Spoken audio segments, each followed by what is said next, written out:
cleversten. Der große Drei-Länder-Check. Live aus Freiburg.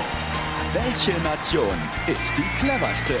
Erstmals treten an mit Alphörnern und Birchermüsli die Schweiz.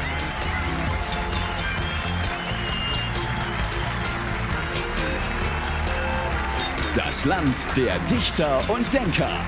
Deutschland.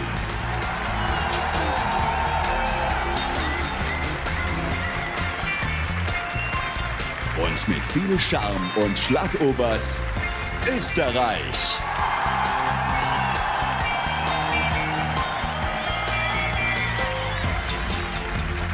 Und hier ist der Mann ohne Grenzen, Thomas Gottschalk.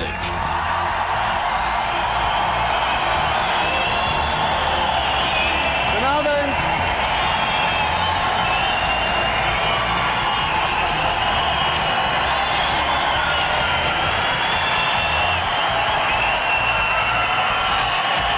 Herzlich willkommen in Freiburg.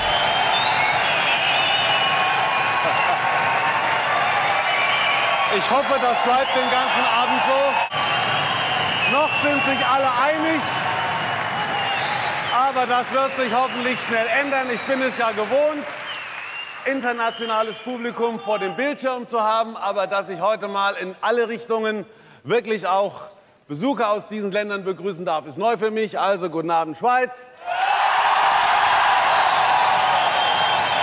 Herzlich willkommen.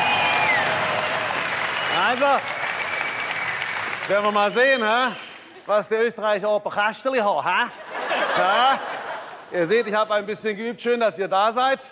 Da werden schon Heiligenbilder hochgehalten hier, aber na, danke schön. Habt ihr einen Heiligen in der Schweiz, ja? Sankt Ricola. Ich komm nachher noch vorbei. Hauptbe Schweiz.